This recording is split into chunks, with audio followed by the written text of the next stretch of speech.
일례로 중앙회 같은 경우에는 벌기대회를 8월 4일날 10,000명 규모로 한다는데 하는 주제 첫 번째가 뭐냐면은 본인보다는 상한제 실시해야 된다라고 얘기해요. 그 얘기는 뭐냐면은 노인 보호자들, 수급자들의 부담이 너무 과하다라고 얘기하지 우리 단체, 우리 기관들 이렇게 해줘야지 잘 살 수가 있어요 라는 표현을 안 해요. 한참 높은 곳에서 얘기하고 있다는 사실이에요. 특별히 이현주 의원의 얘기를 들어보면 거기에서도 나타나죠. 우리 장기화 문제, 우리 사회의 문제, 어떻게 해야 이 문제를 해결할 수 있을까?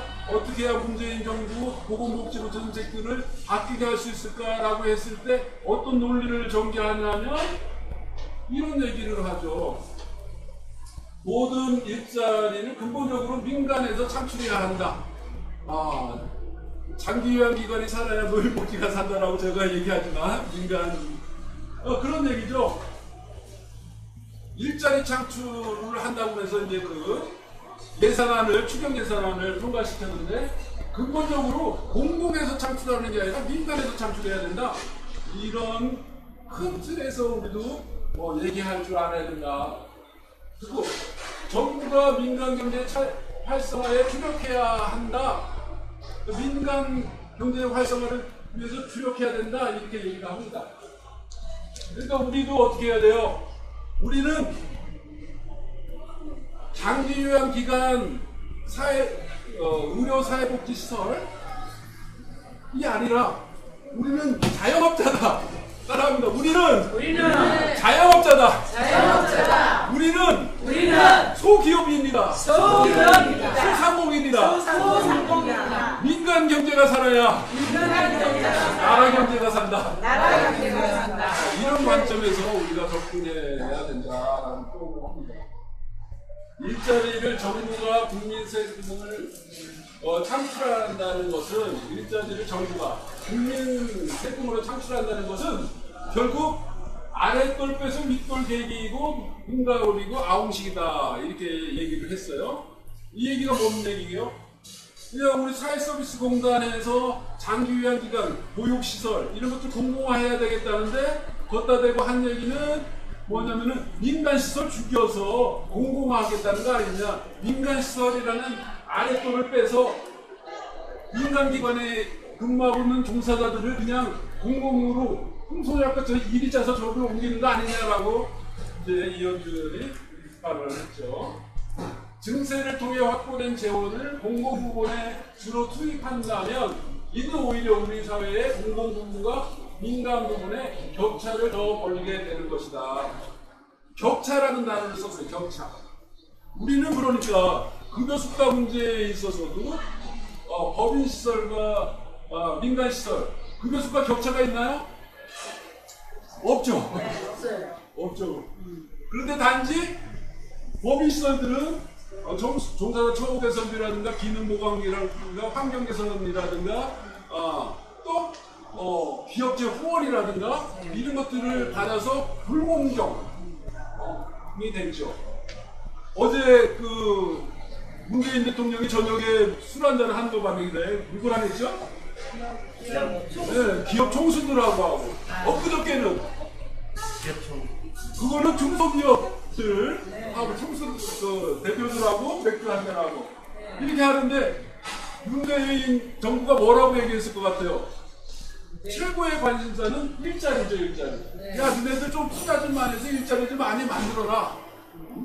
이렇게 얘기를 합니다. 그런데 정부는 그렇게 민간 기업들, 특별히 대기업이 아니라 중소기업을 활성화시켜서 우리가 일자리를 창출해야만 된다라는 거죠. 이거는 제가 오늘 그래서 올렸는데 여기 또 자료가 좀 나오는데 소상공인이 살아야지. 소규모 그런 집단들이 경제가 기업 경제가 지역 경제가 가정 경제가 살아야지 나라 경제가 산다. 일본에서 그래서 그것을 하고 있는 거죠.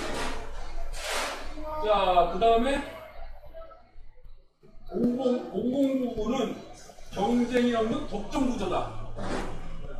이런 표현도 아주 매우 중요한 표현이죠. 공공부문은 경쟁이 없는 독점 구조예요. 국가 카르텔이. 하겠어. 그 얘기를 정말 제가 많이 썼었는데, 그 얘기를 진짜 여기 이현주 의원이 써줘가지고 너무 정말 이 부분이 기분이 좋았어요. 공공 부분의 경제력이 없는 독점 구조다. 그 다음에 진입장벽으로 인한 국정 가격의 상승. 공공 부분은 진입할 수가 없어. 우리가 진입장벽이 너무 높아. 우리 민간 시설들은 이렇게 진입장벽이 낮아서 요양시설 하지만 이것을 공공화한다는 걸 진입장벽을 높인다는 것이고, 우리가 사회복지 법인이 되려면 얼마가 필요하죠? 네? 20억. 20억. 25억. 요즘은 안 만들어줘요. 돈 아무리 갖다 줘도. 네. 100억, 200억 있어야 된대요. 사회복지법. 그래, 법인을 만들지 말고 뭐라고 얘기하면 법인 만들어 보겠다고 하는 사람들이 나온 얘기가 어제도 나온 얘기지만, 최태원의 SK 그룹 회장이 사회적 기업을 했더니 비빔밥을 빵으로 이렇게 비빔빵을 만들어서 했더니 월 매출이 2천만 원 정도 되면 아주 좋습니다 이런 얘기를 하는 건데, 우리도 이제 협동조합이나 사회적 기업이라고 가야 될지도 모르겠어요. 근데 그게 그렇게 가면 좋을까요? 그것도 다 말장난이야. 따지고 보면 다 말장난이야. 우리만 공공화하겠다는 것은 실질적으로 주식회사, 이게 진짜 우리 본연의 인간의 욕구, 수익 추구, 내가 살아남고 건전한 부를 이루어서 자손 만대 편하게 살 수 있는데 모든 인간의 기본 욕구를 거세하고 그런 것의 하나의 그냥 모양만 그렇게 만드는 것이, 그러니까 이 사회가 왜곡되는 거지. 그렇게 독점 구조로 되어 있다는 거예요. 진입장벽을 높아놓고. 그러다 보니까 그 진입장벽에 들어가기 위해서 그 독점 구조를 유지하기 위해서 어떤 현상이 발생하냐면은 이제 불법이 만연하게 된다는 거죠. 말하자면 부정선거. 그것을 찾기 위해서, 독점 구조에 들어가기 위해서, 독점 구조를 유지하기 위해서 엄청난 그런 것들이 발생한다는 거죠. 그래서 그것은 맞지 않다. 민간 부분의 종사자들 간 소득 격차가 심화될 것을 염려를 하는 거죠. 서비스 공단에서 요양보호사 직접 채용한다든가 한다면, 이러한 불공정과 불평등은 그 진입장벽 속으로 들어가고자 하는 사람들의 과도한 경쟁을 불러일으키고 국가 카르텔을 형성시킨다. 그리고 또 마지막에 4차 산업혁명 시대의 산업구조의 급격한 변화기에 4차 산업혁명이라는 건 어마무시한 거죠. 모든 사자 들어가는 직업들은 다 없어진다고 그러죠. 그래도 가장 남아있을 수 있는 것은 인간과 인간이 만나서 사회복지사는 살아남을 거다. 이런 표현들을 하는데, 엄청난 우리 사회적 구조가 변하게 되는 이런 급격한 변화기에 공공 부분이 비대화된다는 것은 반드시 경쟁력이 떨어질 수밖에 없다. 이렇게 얘기하고 있어요. 제가 이제 어느 그림에서 여러분 보셨겠지만, 중국은 주리마오 세대라고 해서 완전히 그 창업 열풍이 일고 있잖아요. 그래서 중국의 그 창업 열풍과 새로운 미래 사회에 대한 대응력은 어떻게 해도 저거 할 수가 없는 거죠. 그런데 거기에 비해서 우리나라는 완전히 거꾸로 가고 있는 거죠. 지금 그 부분을 지적하고 있는 거예요. 우리가 이제 그런 부분들을 중점적으로 해서 언론이나 국회나 또 보건복지부에 이런 관점에서 조금 높은 차원에서 단지 우리 이익만 추구하는 것이 아니라 그런 차원에서 나아간다면 좋겠습니다. 이제 몇 같은 거 더 보고, 벌써 10분 됐는데, 이 그림은 우리 정체성을 다시 한번 확인하고자 제가 그 통계를 올려놨어요. 여러분들 지역에 가서 또 지역 원장님들과 시의원들, 도의원들, 또 주변을 만나시고 할 때 통계자료만 봐요, 그 사람들은. 그래서 우리가 그냥 떠드는 거에 대해서 그래서 우리는 누구냐? 우리 요양시설 원장님들은 16만 명의 어르신들을 모시고 있다. 그 다음에 우리 여러분들 한 사람 한 사람은 5,000개의 장기위안 기관 원장들을 대표해서 이 자리에 있는 거다. 사실 나는 5,000개의 민간 장기위안 기관 장기위안을 대표해서 지금 당신을 만나고 있다. 이런 마인드를 가졌으면 좋겠다 하는 얘기고요. 그 다음에 두 번째 그림, 여기 보면 어르신이 47만 명, 47만 명의 어르신들의 행복과 농내 행복과 안전을 지키는 우리들이다 하는 생각을 갖고 우리가 활동했으면 좋겠어요. 근데 대부분 우리는 어떻게 만나게 되면 원장님들이 그 자기 시설의 운영에만 관심이 있어요. 그래서 이렇게 이제 회의를 하면서도 늘 나한테 필요한 것만 얻어가려고 하는 부분이 있는데 좀 그런 마인드는 좀 내려놓고 우리가 모든 장기위안 기관을 대표해서 나는 활동하고 있고 50만 명에 육박하는 어르신들을 위해서 내가 지금 대한민국의 안녕과 복지를 위해서 내가 싸우고 있다라는 프라이드를 갖고 움직였으면 좋겠다 하는 생각을 해봤습니다. 여기가 이제 소상공인에 대한 얘기인데요. 소상공인도 86.5%가 소상공인이에요. 그 다음에 이 소상공인의 평균 종사자는 1.97명, 2명이에요, 2명이야.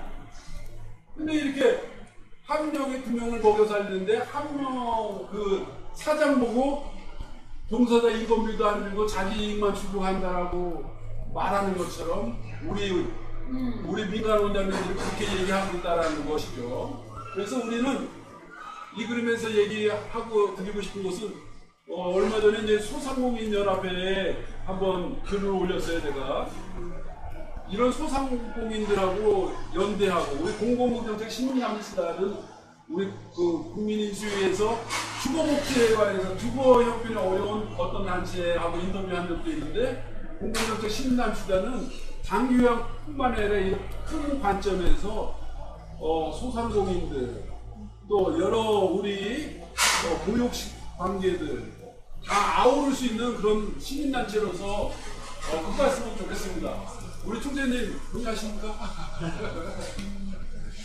우리 얘기도 하겠지만 네. 그 다음에 보니까 여기는 폐업률이 경영난에 가중돼서 그냥 소상공인들 다 폐업하는 기관들이 엄청 많다는 거예요. 우리 공생도 10% 가까이 줄었어요. 2,500개에서 이제는 2,050개 정도 밖에는 안 돼. 그러니까 엄청나게 줄었죠. 이런 얘기도 하면서 소상공인이 살아야 되고 소규모 민간복지가 살아야 되고 이런 얘기를 하자는 거죠. 마지막으로 요거 하고 마치겠습니다. 치매 국가 책임자의 기획의 실상은 이거 말하자면 치매 안심병원을 확대하겠다. 그리고 치매 치료비 90% 국가가 부담하겠다. 이런 얘기잖아요. 네.